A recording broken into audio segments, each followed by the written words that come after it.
हाय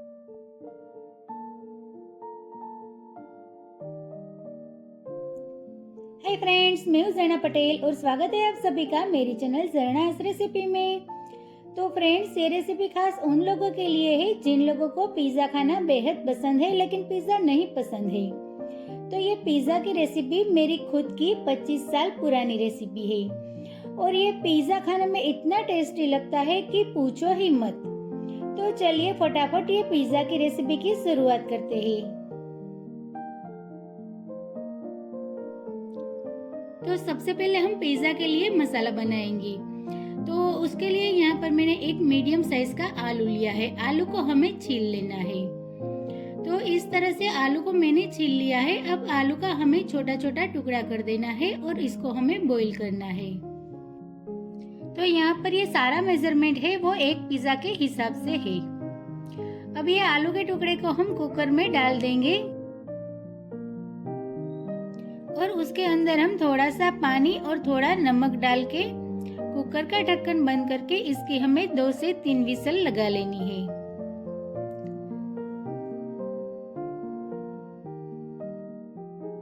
तो आलू जब तक हमारा बॉईल होता है तब तक हम यहाँ पर वेजिस कट कर लेते हैं। तो उसके लिए मैंने एक ऑनियन और एक टमाटर मीडियम साइज का लिया है और उसके साथ एक कैप्सिकम लिया है। तो ऑनियन का हमें छिलका निकाल देना है। अब उसके साथ हम टमाटर लिया है वो इसका हमें ऊपर से इस तरह से थोड़ा सा हिस्सा है वो काट लेना है। और यहाँ पर मैंने कैप्सिकम है वो रेड और ग्रीन कलर का मिक्स है। आप चाहो तो यहाँ पर कोई भी कलर का कैप्सिकम ले सकते हो। और ये पूरा कैप्सिकम है वो इतना हमें ये पिज्जा में नहीं लगेगा, उससे आधा लगेगा। अब ये तीनों को हमें पतला पतला और लंबा लंबा काट लेना है।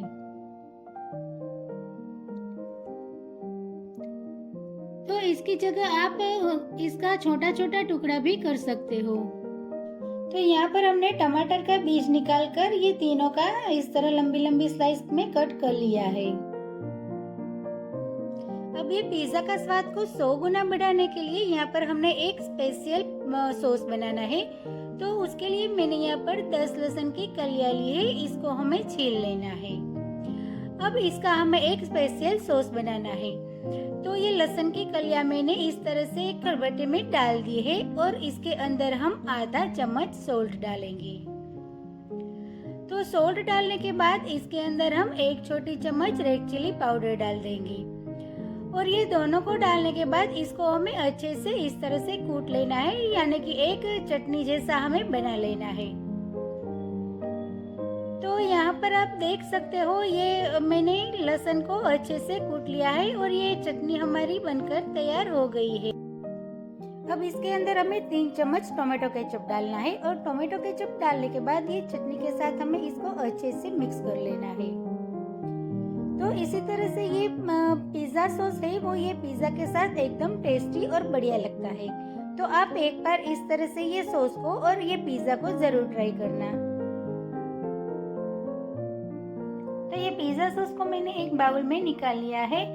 तो यहाँ पर हमारा ये तीनों वेजीज है वो भी कट करके तैयार है और उसके साथ हमने बनाया हुआ सॉस भी तैयार है। अब हम मसाला बनाएंगे। तो उसके लिए यहाँ पर हमारा पोटैटो भी बॉईल हो गया है। तो ये पोटैटो का हम मसाला बनाएंगे। तो मसाला बनाने के लिए यहाँ पर मैंने एक पैन गैस के ऊपर रख दिया है। इसके अंदर हम आधा चम्मच बटर डाल देंगे। तो बटर की जगह आप ऑयल में भी ये मसाला बना सकते हो। तो ये बटर को हमें गरम कर लेना है। बटर हमारा जब गरम हो जाए इसके बाद हम इसके अंदर आधी छोटी चम्मच हल्दी पाउडर डाल देंगे और आधी छोटी चम्मच हम सॉल्ट डालेंगे। तो सॉल्ट यहाँ पर आपको कम डालना है क्योंकि बटर है हमारा वो सॉल्टेड बटर ही है। अब इसके अंदर हम बॉईल किया हुआ पोटैटो को डाल देंगे और इस तरह से पोटैटो को हम बटर में अच्छे से मिक्स कर लेंगे। तो गैस की फ्लेम को हम एकदम स्लो रखते हुए ये पोटैटो को हम मिक्स कर लेंगे। उसके बाद इसके अंदर हम एकदम कम यानी कि आधी से आधी छोटी चम्मच शुगर डालेंगे और आधी से आधी छोटी चम्मच हम लेमन जूस डालेंगे। तो यहाँ पर ये मसाले में आपको ज़्यादा खटास और ज़्यादा शुगर नहीं डालनी है, बिल्कुल थोड़ा थोड़ा ही डालना है। अब ये दोनों डालने के बाद ये पोटैटो को हम अच्छे से मिक्स कर लेंगे और गैस की फ्लेम को हम बंद कर देंगे। तो यहाँ पर हमारा ये मसाला भी बनकर तैयार है, तो उसको भी मैंने एक बाउल में निकाल लिया है। तो यहाँ पर पिज़्ज़ा के लिए ये सारी चीज़ें तैयार है। इसके साथ हमने 2 क्यूब जितना चीज़ भी ले लिया है। अब हम पिज़्ज़ा बनाने की शुरुआत करेंगे। तो यहाँ पर मैंने एक पिज़्ज़ा बेस ले लिया है। तो ये पिज़्ज़ा बेस है, ये आपको एकदम फ्रेश ही लेना है। अब एक पैन के अंदर हम आधी छोटी चम्मच बटर डाल देंगे और बटर को हम थोड़ा सा गरम कर लेंगे। अब बटर हमारा थोड़ा गरम हो जाए, इसके बाद इसके अंदर हम पिज़्ज़ा बेस को इस तरह रख देंगे और गैस की फ्लेम को हमें एकदम स्लो रखनी है और ये पिज़्ज़ा बेस को हमें एक तरफ से एकदम क्रिस्पी कर लेना है। तो इसी तरह से हमें पहले पिज़्ज़ा बेस को एक तरफ से क्रिस्पी कर लेने से ये पिज़्ज़ा का टेस्ट है वो और भी बढ़कर आता है और एकदम पिज़्ज़ा हमारा टेस्टी बनकर तैयार होता है।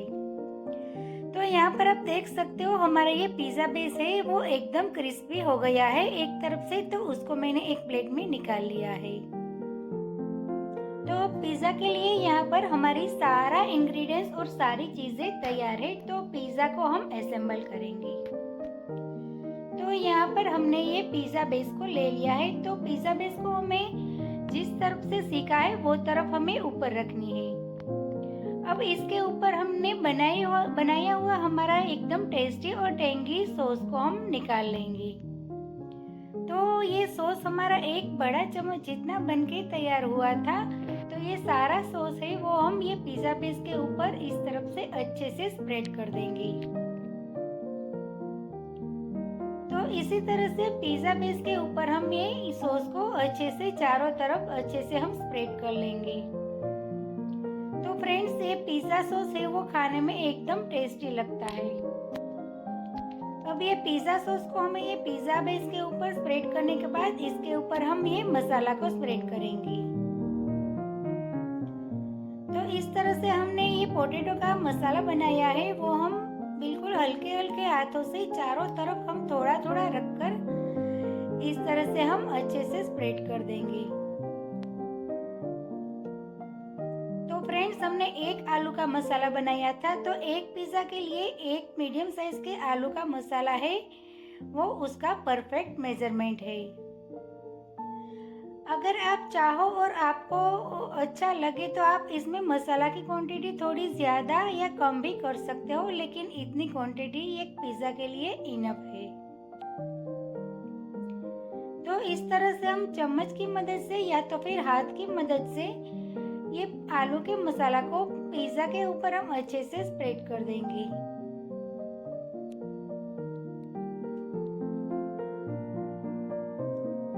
तो फ्रेंड्स यहाँ पर आप देख सकते हो मैंने ये मसाला को पिज़्ज़ा बेस के ऊपर अच्छे से इस तरह से स्प्रेड कर दिया है।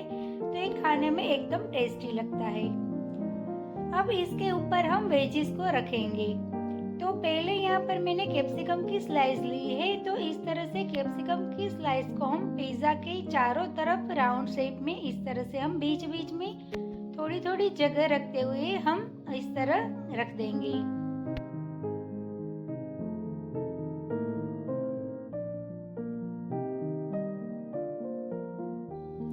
फ्रेंड्स आपने ये वेजिस के छोटे छोटे टुकड़े किए हैं, तो टुकड़ों को भी आप पिज़्ज़ा बेस के ऊपर अच्छे से रख देना।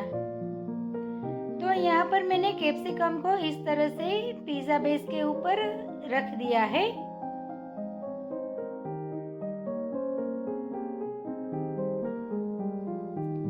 अब इसके बाद हम टमाटर की स्लाइस को भी रखेंगे। तो बीच बीच में हमने जगह छोड़ी थी, वहीं पर हम ये टमाटर की स्लाइस को भी पिज़्ज़ा बेस के ऊपर रख देंगे। तो यहाँ पर आपको ये बात का खास ध्यान रखना है कि आप जब टमाटर की स्लाइस करते हो तो उसके अंदर से हमें बीज को एकदम हटा देना है, क्योंकि टमाटर के बीज आप रखोगे तो उसमें से पानी निकलेगा और ये पिज़्ज़ा बेस के ऊपर ये मसाला के साथ वो उसका पानी पानी जैसा लगेगा, इसीलिए हमें इसके बीज को हटा देना है। तो यहाँ पर मैंने ये टमाटर की स्लाइस को भी अच्छे से रख दी है। तो यहाँ पर आप देख सकते हो ये दिखने में भी एकदम ब्यूटीफुल लगता है। अब टमाटर की स्लाइस रखने के बाद हमने जो ऑनियन की स्लाइस करके रखी थी वो भी हम इसके ऊपर इस तरह से डाल देंगे। तो ऑनियन की स्लाइस को हमें इस तरह से रैंडमली ही पिज्जा बेस के ऊपर डाल देनी है। तो इसी तरह से पिज्जा बनाने से खाने में भी एकदम टेस्टी लगता है और देखते ही मुंह में पानी आ जाए इसी तरह का उसका लुक आता है। तो यहाँ पर मैंने सारे वेजिस की स्लाइस है वो पिज्जा बेस के ऊपर रख दी है और उसको हम इस तरह हाथ की मदद से थोड़ा सा प्रेस कर लेंगे।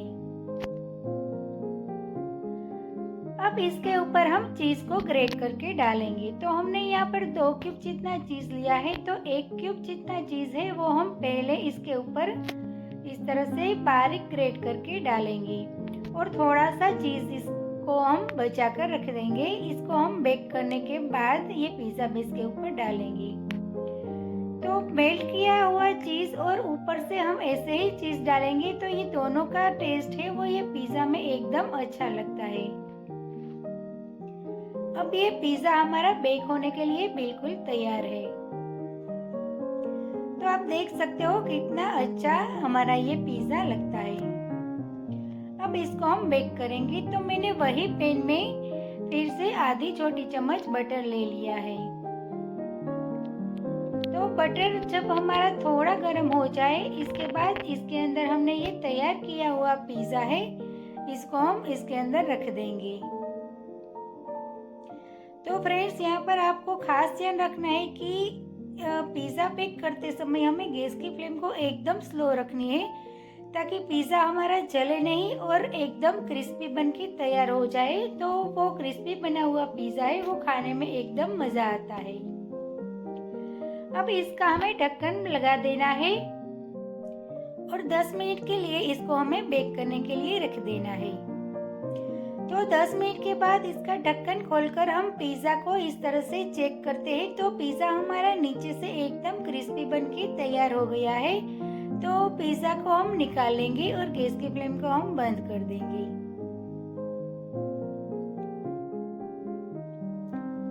तो यहाँ पर हमने पिज़्ज़ा को एक सर्विंग प्लेट में निकाल लिया है। तो यहाँ पर आप देख सकते हो पिज़्ज़ा देखते ही एकदम टेम्पटिंग लगता है और मुंह में पानी आ जाए ऐसा हमारा पिज़्ज़ा बनकर तैयार हुआ है। अब इसके ऊपर हमने जो बचाया हुआ चीज था वो फिर से हम ग्रेट करके डाल देंगे ताकि इसकी फ्लेवर है वो एकदम बढ़िया आती है। तो फ्रेंड्स इस तरह से यहाँ पर हमारा पिज़्ज़ा बनकर तैयार है। तो ये पिज़्ज़ा के ऊपर हमें चिली फ्लेक्स, ओरेगानो ऐसे कुछ भी हर्ब्स डालने की ज़रूरत नहीं है क्योंकि हमने जो सॉस बनाया था वो सॉस ही हमारा एकदम टेस्टी है। तो इसके साथ हमें कुछ भी ज़रूरत नहीं पड़ेगी। तो फ्रेंड्स यहाँ पर हमारा ये पिज़्ज़ा बनकर तैयार है। तो ये पिज़्ज़ा मेरे हस्बैंड के तो एकदम फेवरेट है। तो यहाँ पर हमने ये आलू का मसाला बनाया है, उसकी जगह आप कोई भी वेजिस का मसाला भी बनाकर पिज़्ज़ा तैयार कर सकते हो। तो ये पिज़्ज़ा में हमें कोई भी हर्ब्स डालने की ज़रूरत नहीं है। तो जिन लोगों को हर्ब्स पसंद नहीं है वो लोग इस तरह से पिज़्ज़ा बनाकर खा सकते हैं। तो ये पिज़्ज़ा को हम अब काट लेंगे। तो यहाँ पर मैं आपको दिखाती हूँ। तो ये पिज़्ज़ा काटने के बाद ये पिज़्ज़ा हमारा एकदम दिखने में ही टेस्टी लगता है। तो फ्रेंड्स सच बताऊँ मैं आपको कि ये पिज़्ज़ा खाने में एकदम टेस्टी और बढ़िया लगता है। तो आप ये पिज़्ज़ा की रेसिपी घर पर एक बार ज़रूर ट्राई करना। तो फ्रेंड्स आपको मेरी आज की ये पिज़्ज़ा की रेसिपी और वीडियो अच्छा लगे तो मेरे वीडियो को लाइक करें, अपने फ्रेंड्स के साथ शेयर करें और मेरे चैनल को सब्सक्राइब करें। मिलते हैं एक ऐसे ही नई रेसिपी के साथ अगले वीडियो में। तब तक के लिए bye bye. Thank you so much.